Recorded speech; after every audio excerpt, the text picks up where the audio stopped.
Olá galera, sou o Alex, sou professor de artes e hoje a gente vai estar dando início a mais uma videoaula. Hoje falando sobre o Jean-Baptiste Debré, galera. Então Debré aí que é um ícone, né, na realidade na história da arte por suas pinturas, tudo bem? Então vamos começar essa videoaula falando sobre esse grande artista. O Jean-Baptiste Debré, galera, foi um cara aí que nasceu em 1768 e ele veio a falecer em 1848, certo? Ele foi um pintor, na realidade um pintor francês, né? Que ele deixou um acervo muito, mas muito importante aí para os estudos da história do Brasil. Então ele também, galera, ele foi um pintor da corte de Napoleão Bonaparte, além de ter sido um pintor oficial aí da coroa portuguesa no Brasil. No Brasil ele teve uma grande representatividade através das suas pinturas e pinceladas. E é por esse motivo aí que suas obras, na realidade, retratam acontecimentos oficiais, que também é considerado, galera, o pintor oficial, mesmo pintor da história, né? Um cara que representou a história através das suas pinturas. E principalmente aqui no Brasil, tá, galera? Ele fez muita pintura aqui do Brasil e por isso que hoje eu estou fazendo essa videoaula sobre o Debré. Certo? Então o Debré, pessoal, ele também foi responsável por organizar uma mostra pública da arte do nosso país. E ele acabou desenhando a bandeira do Brasil, né, pessoal? Uma grande representatividade mesmo, né? Ele foi um cara aí que pintou a bandeira do Brasil e hoje em dia a bandeira do Brasil se tornou o que é aí, né? Um símbolo aí bem nacionalista nesse sentido. Então ele foi um dos fundadores também, galera, da Academia Imperial das Belas Artes no Rio de Janeiro. Só para a gente tentar entender, eu vou me aprofundar mais aqui sobre esse assunto. Então tá aí o Debré, né, quando ele nasceu em Paris, e ele estudou na Academia de Belas Artes. Ele tendo sido, galera, nada mais, nada menos, pessoal, aluno de quem? Do Jacques Lodavie, galera. O Jacques Lodavie, pessoal, líder aí do neoclassicismo e primo do Debré. Quando eu falo do Jacques Lodavie, me remete muito à situação dessas pinturas, apesar dele também ter sido um pintor oficial do Napoleão Bonaparte, tá, galera? O Jacques Lodavie foi um cara aí que talvez ele tenha essa representatividade do neoclassicismo, né? Junto com o próprio Ingles e outros artistas, mas eu acho que o Jacques Lodavie ele entra como uma pessoa, um ícone, realmente um expoente aí da história da arte nesse período aí na França, tudo bem? E querendo ou não, eles eram primos, né? Então, os dois pintores aí representam muito a história, tanto na França quanto no Brasil.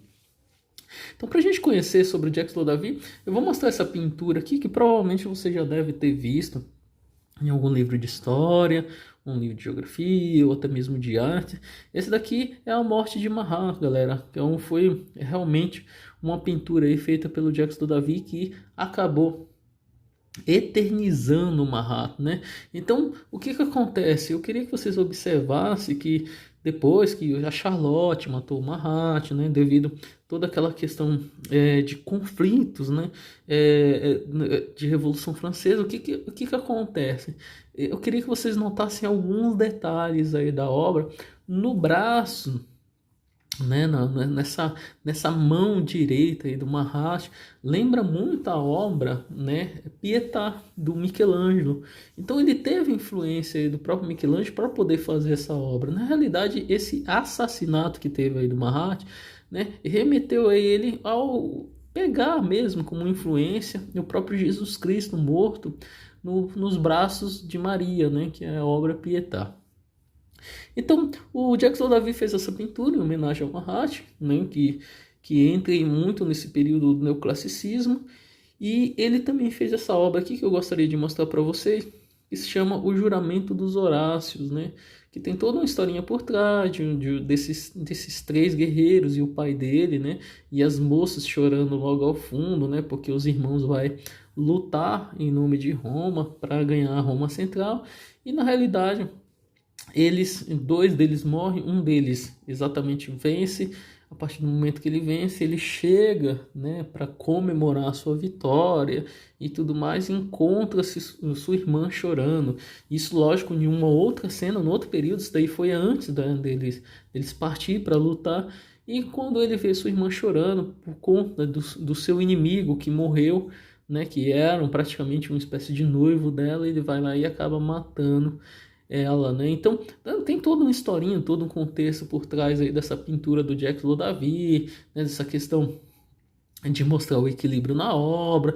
Então existe toda uma análise por cima dessa obra e de equilíbrio e dinâmica através dessa pintura do Jacques David. Para a gente dar continuidade, pessoal, ao Debré, então é importante a gente conhecer aí cada detalhe aí desse pintor aí que revolucionou a pintura aqui, principalmente mostrando, né, todo o contexto histórico que aconteceu aqui no Brasil também. Mas só para a gente tentar entender aí, no Brasil, a sua obra mais conhecida foi A Viagem Pitoresca, né, a história ao Brasil. Algumas obras descrevem situações vividas pelo próprio Napoleão Bonaparte.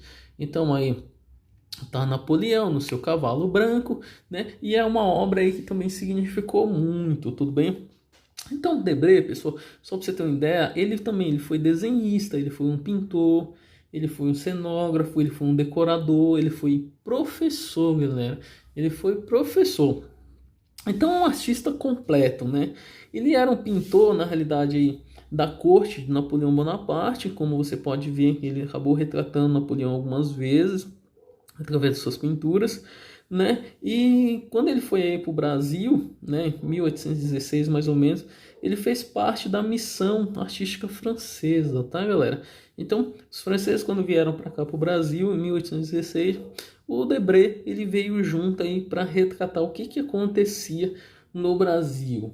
Então, a missão, na realidade, pessoal, foi encomendada aí pela coroa portuguesa e tinha como objetivo, na realidade, o ensino das artes no país, só para você ter uma ideia. Então ele permaneceu aí em terras brasileiras durante 15 anos. O Debré ficou aqui 15 anos, pessoal, aqui no Brasil, né? Então, a partir do momento que ele ficou aqui no Brasil, ele deu aulas, né, no caso de pintura aí no Rio de Janeiro, né? Mais tarde também na Academia Imperial de Belas Artes, o qual ajudou a fundar, né?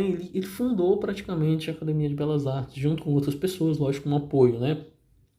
Então ele viajou, pessoal, aí por todo o país. Ele retratou as paisagens, os costumes locais, né? Através de quê? De suas aquarelas, né? Porque ele gostava de pintar aquarela. Então ele tinha essa certa habilidade para conservar o branco do papel. Existe toda uma técnica para você pintar aquarela, pessoal. Então ele organizou também, pessoal, a primeira mostra pública do nosso país, né, aqui no Brasil. Então, a exposição de classe de pintura de história da academia, que aconteceu aí lá para 1829, por aí, tá, galera? Então, depois de regressar a Paris, no caso, quando ele voltou a Paris, ele publicou aí nada mais, nada menos que um livro chamado A Viagem Pitoresca da História do Brasil, História do Brasil, né, no caso. Então, são obras aí, são linhas, traços que faz parte da nossa história, que o Debré, ele praticamente acabou retratando o Brasil através do seu ponto de vista.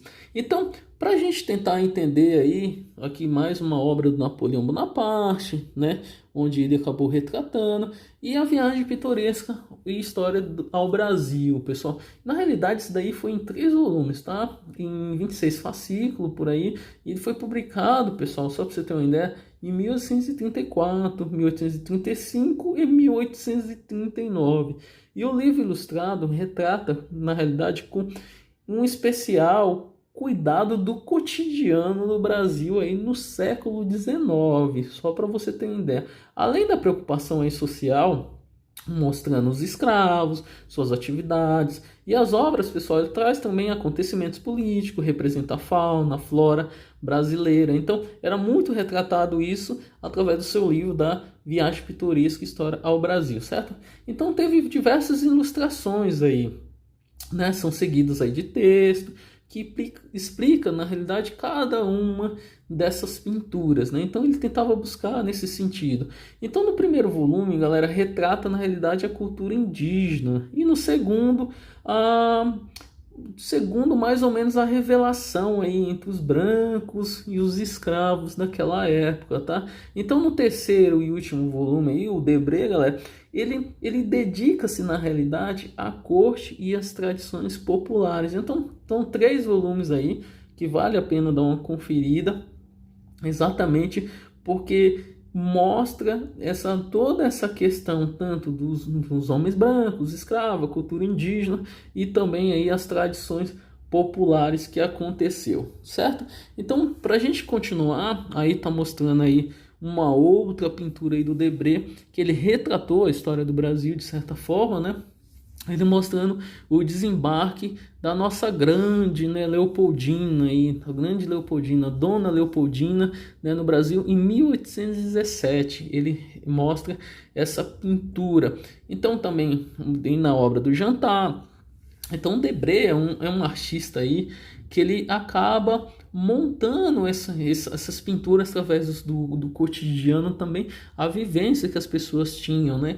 E mostra muito essa relação tanto do homem negro, né, no caso o escravizado da época, com as pessoas que estavam ali no seu cotidiano. Mostra realmente a escravidão de uma maneira talvez muito forte, com uma cena muito forte, né? Assim como o Rugendas também mostra muitas pinturas, né? E o próprio Franz Post, né, que também mostra suas pinturas, né, relacionadas ao Brasil aqui através nas suas paisagens. E quando tem pintura relacionada ao negro, ele meio que joga nesse sentido mais poético, que não era verdade, né, galera? Porque se você conhecer a história, você vê que os negros no Brasil sofreu muito, foram chicoteados, foram humilhados, e aconteceu muitas coisas ruins com esse povo, que merece todo o respeito possível. Tudo bem? Então, continuando aqui, pessoal, ele também pintou a coroação de Dom Pedro, né? Foi um artista aí que ele veio para somar nas pinturas, principalmente retratando aí cenas do cotidiano brasileiro e até mesmo aí, né, paisagem, mostrando toda essa questão aí, né, da corte, mostrando todo esse laço que tinha a corte com o Brasil. Então, para a gente continuar aqui, ele fez a aclamação de Dom Pedro II, uma obra muito importante também, aí no período de 1831. Como você pode ver, ele tinha uma habilidade técnica de perspectiva atmosférica, de noção de espaço, tamanho, linha, volume e etc. Ele acabou meio que fotografando através das suas pinceladas, né? Uma fotografia pictórica, digamos assim. Era mais ou menos nesse sentido aí que o Debré, né? Ele trabalhava as suas pinturas e mostrou realmente porque ele se tornou um dos grandes pintores aí francês que retratou o Brasil, vivendo aqui durante 15 anos, pessoal. Então, é um expoente realmente da história da arte que merece realmente todo o prestígio possível. Tudo bem, galera? Então aí tem uma outra obra dele que eu acho muito interessante, que são Os Funcionários a Passeio com Sua Família. Então, tem diversas obras aí também dele, por exemplo, O Regresso de um Proprietário. Então, essa obra aqui, galera, já remete aí mostrando a escravidão de como ela era realmente, né? E aí você vê, né, o proprietário, no caso, que é um nome, né, que se dá todo esse contexto da obra, ela acaba mostrando, né, o homem branco, né, no caso, sendo carregado por dois escravos. É uma cena muito forte, uma cena que praticamente choca, né, mostrando o quanto o escravo, o escravizado, melhor dizendo, né, porque ninguém é escravo, na realidade se tornou escravo exatamente pelo fato de pessoas egoístas, pessoas que usar essa desculpa da cor da pele para escravizar pessoas que perderam o seu direito, até mesmo já nessa questão mais por conta da cor da pele. Eu acho um absurdo mesmo. Então, esse regresso aí do proprietário mostra exatamente o que acontecia no Brasil naquela época, tá? Aí tem uma senhora, né, de algumas posses em sua casa, mostra o convívio, né, da moça, né, da senhora aí com as escravizadas na época. E querendo ou não, tem uma certa sensibilidade aí nessa obra. Então o Debré realmente ele mostrou a escravidão como ela era, né? Como era, nua e crua mesmo, nesse sentido, né? Era uma espécie de denúncia, né? Se você for contar, ver praticamente nos livros, era uma denúncia, porque você está retratando, e provavelmente o Debré ele era contra a escravidão, né? Então ele acabou retratando, mostrando exatamente como as pessoas conviviam, né? Se eram felizes, se não eram felizes. Então essas cenas do cotidiano acabou se tornando aí, né, parte dos livros estudiosos, acabou usando como base até mesmo para os seus trabalhos mais acadêmicos, mostrando essa realidade onde o negro ele era tratado de uma maneira indiferente, que até hoje infelizmente existe isso nesse sentido. Então, Debré ele tentou se preocupar com uma espécie de denúncia à escravidão no Brasil, né, através das suas pinceladas. Lógico, isso é uma leitura de uma obra de arte, então existe, lógico, vários pensamentos diferentes a respeito desse ícone, desse mestre das pinturas, mas existem pinturas aí que realmente remetem nesse sentido, que ele estava denunciando esses maus tratos, e até mesmo essa questão mais do cotidiano de mostrar até o imaginário. Então vou ficando por aqui, galera, né? Espero que vocês tenham gostado dessa videoaula do Debré, e foi realmente o ícone, né? Um expoente aí que merece todo o reconhecimento possível. Então esse pintor francês, galera, ele deixou realmente um acervo muito importante para o estudo da história do Brasil. Jean-Baptiste Debré, tudo bem? Ele foi realmente um pintor aí da corte de Napoleão Bonaparte, né? Ele acabou retratando também, ele foi um pintor oficial da coroa portuguesa no Brasil, né? E ele foi um dos caras aí que fundou, né, a Academia Imperial de Belas Artes, né? Também fez a bandeira do Brasil e tudo mais. Então vale a pena a gente dar sempre uma pesquisadinha, se aprofundar um pouco mais sobre o artista que foi citado aqui nessa videoaula. Eu vou ficando por aqui, galera. Um grande abraço e até breve. Espero que vocês tenham gostado dessa videoaula.